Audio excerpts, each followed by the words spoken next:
प्रश्नांना अधिक प्रभावीपणानं विरोधी पक्ष म्हणून आम्हा सगळ्यांना जनतेचे प्रश्न मांडण्यासाठी एक साधन होईल किंवा अधिक प्रभावीपणाने हे मुद्दे मांडता येतील. पण सरकार आपल्या विरोधी कोणी बोलणार नाही, कोणी कोणता विषय मांडणार नाही, मांडायची जिथं जागा असेल ती जागेवर कोणी बसणार नाही याची देखील काळजी घेत आहे. आणि म्हणून सरकारने दिलेलं असहकार्य मागच्या काही काळात पाहता आम्ही आज त्यांच्या चहापानाला न जाण्याचा निर्णय केलेला आहे. सरकारने ह्या सर्व विषयांचं उत्तर द्यावं अशी आमची सगळ्यांची अपेक्षा आहे. यावरून विरोधी पक्षांनी जे काही मुद्दे मांडलेले त्याचं टिंगलटवाळी करत पत्रकार परिषदेमधून उत्तर द्यायची ही एक ठरलेली सवय सत्ताधाऱ्यांना लागली.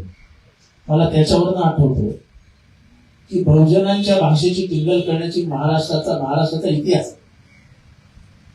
जेव्हा महात्मा फुलेंनी गुलामगिरी हे पुस्तक लिहिलं, शेतकऱ्यांचा आसूड हे पुस्तक लिहिलं, त्या पुस्तकावर न बोलता चिपळूणकर यांनी महात्मा फुलेंचं व्याकरण काढलं आणि त्या व्याकरणाला त्या झालेल्या टीकेला महात्मा फुलेंनी बरोबर उत्तर दिलं जे आजच्या काळाला समर्पक आहे.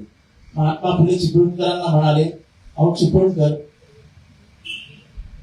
गेले 5000 वर्ष शिक्षण तुमच्या ताब्यात आहे, आम्ही तर आत्ताच लिहायला लागलो, पण आमचं व्याकरण बघण्यापेक्षा आमचं अंतःकरण बघा. आमच्या अंतःकरणात जो आवाज निघतोय तो इथल्या सर्वसामान्यांचा आवाज आहे आणि तो आवाज तुमच्या कानात पडत नाही. तुम्ही मात्र टिंगल टवळीतच मुश्किल आहात. आम्ही इथे महात्मा फुले, शाहू आंबेडकरांची, शिवाजी महाराजांची विचारधारा घेऊन जाणारी लोक बसलो आहोत आणि पलीकडच्या बाजूला चिपळूणकरांच्या अवलादी बसल्या आहेत. ते त्यांच्या सवयीवरनं दाखवतात. भ्रष्टाचाराला 56% आता म्हणजे एकीकडे मोदी साहेबांनी सांगायचं माझी 56% छाती आहे आणि इथे 56% करप्शन सुरू झालेलं, म्हणजे 56 मॅच करतात. दुसरीकडे ठाण्यामध्ये 2800 कोटी रुपयाचा टीडीआर घोटाळा समोर येतोय, कोणीही बोलायला तयार नाही. गणेश नाईक या राज्याचे वनमंत्री गेले 50 वर्ष वन खातं त्या जमिनीसाठी भांडतायत. अचानक वन खात्याने सुप्रीम कोर्टात न जाण्याचा निर्णय हा आक्षेपार्ह आहे. गणेश नाईकांवरती कोणी दबाव आणला की तुम्ही सुप्रीम कोर्टात जाऊ नका हा प्रश्न उत्तरित आहे. त्यामुळे भ्रष्टाचाराने माखलेलं, गजबजलेलं, डुबलेलं, रुचलेलं हे सरकार, या सरकारला आम्हाला आम्ही प्रश्न विचारतो. त्याच्यामध्ये तुम्ही आम्हाला जरूर विचार करा आणि परत एकदा या चिपळूणकरांच्या अवलादींना, या फुलेंच्या अवलादी उत्तर देतील हे 100% सत्य. पुण्यामध्ये इलिसिट लिकर ने 14 जणांचा मृत्यू झालेला. 14 जण. आज मी मगाशी अंमली पदार्थांचा विषय मांडला तसं बनावट दारूमुळे माणसांचा मृत्यू झाला. हे एवढं प्रचंड नेक्सस आहे. तुकाराम मुंडे यांचं काम जे आहे, मला वाटतं की त्यांना एखाद्या वेळेस सरकार बदलेल त्यांच्या कामामुळे. त्यामुळं तुकाराम मुंडेंना किमान 2-3 वर्ष तिथं ठेवतील ते सरकार, अशी आम्ही सरकारकडून अपेक्षा व्यक्त करतो. तुकाराम मुंडेंच्या माध्यमातून महाराष्ट्रभर आता ज्या ठिकाणी विविध रेड्स चालू आहेत, धाड टाकण्यात येत आहेत, त्यात काही ठिकाणी असं दिसतंय की वाळू माफिया किंवा बाकीचे माफिया, या क्षेत्रातले माफिया हे अधिकाऱ्यांच्यावर देखील हल्ले करायला लागलेले आहेत. असाच मला वाटतं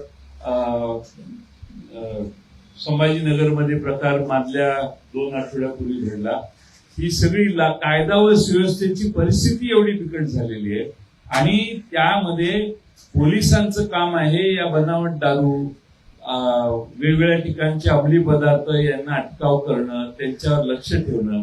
त्यामुळं गृह खात्याचं फेल्युअर आहे असा त्याचा अर्थ होतो आणि म्हणून या संदर्भात सरकारने अतिशय गांभीर्याने हा विषय घेणं आवश्यक आहे.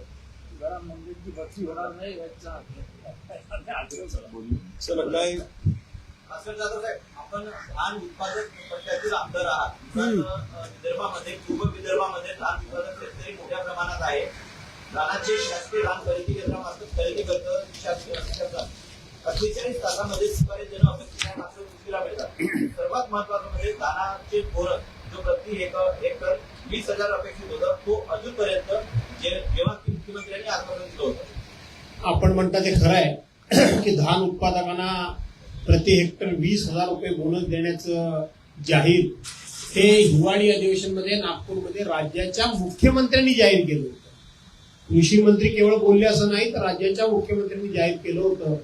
परंतु प्रत्येक घोषणा ही फक्त लोकप्रियतेकरता, सवंग लोकप्रियतेकरता करायची आणि त्या घोषणेची आपण पूर्तता केली नाही तर आपल्याला कोणी काही विचारू शकत नाही, कारण आपल्याकडे संख्याबळ मोठ्या प्रमाणात आहे. अशाच पद्धतीनं कोकणामध्ये जे हापूस आंबा बागायतदार आहेत त्यांचं कधी नव्हे एवढं यंदा नुकसान झालं. कोकण कृषी विद्यापीठ असेल, कृषी खातं असेल, यांनी आपला लेखी अहवाल दिला की जेमतेम 5 ते 10% फक्त आंबा पीक हे शेतकऱ्यांच्या हातामध्ये आहे. यंदा आखाती देशामधलं युद्ध झाल्यामुळं तो आंबा परदेशी जाऊ शकला नाही आणि सगळ्या कोकणाच्या लोकप्रतिनिधींची बैठक माननीय मुख्यमंत्र्यांच्याकडे झाली आणि मुख्यमंत्र्यांनी परवाच्या ह्याच्या अर्थसंकल्पीय अधिवेशनामध्ये मुख्यमंत्र्यांनी एनडीआरएफच्या निकषाप्रमाणे फक्त 22,000 रुपये प्रति हेक्टर मी कोकणवासियांच्या आंबा बागायतदारांना देईन, म्हणजे पर कलम नियमाप्रमाणे एका हेक्टरमध्ये 125 कलमांची लागवड केली पाहिजे, त्याप्रमाणे 187 रुपये फक्त शेतकऱ्यांना मिळतात, अशी चेष्टा करण्याचं काम हे राज्य सरकारकडून सातत्यानं चालू आहे. आणि म्हणून राज्य सरकार फक्त घोषणा करतं, घोषणांची आपण पूर्तता केली नाही तर आपल्यावर काही जबाबदारी येते, आपल्याला कोणतरी विचारणार आहे, ही भीतीच राज्यकर्त्यांना जी असली पाहिजे ती नसल्यामुळं राज्यकर्ते अहंकारी आणि अनिर्बंध झालेले आहेत.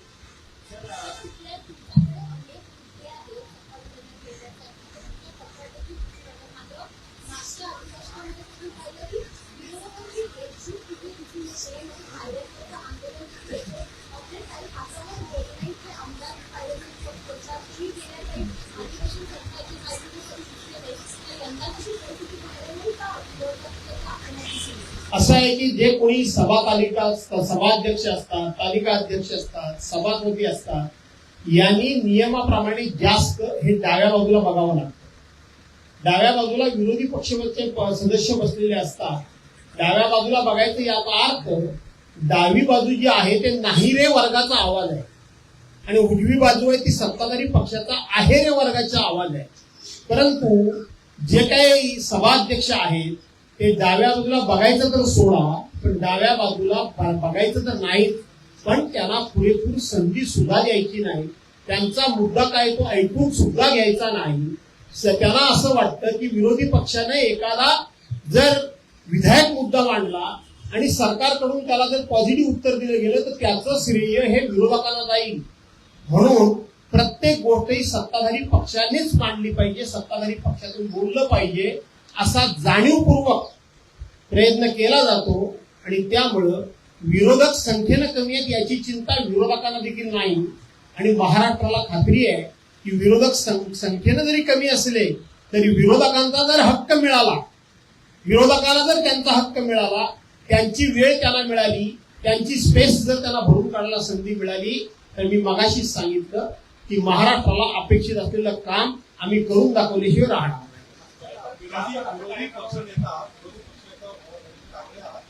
असं आहे की विरोधी पक्षनेता व्हावा म्हणून जरूर आम्ही आग्रही आहोत. विधानसभेमध्ये असेल, विधान परिषदेमध्ये असेल. याचं कारण विरोधी पक्षनेतेपद हे घटनात्मक पद आहे. ते जर पदाची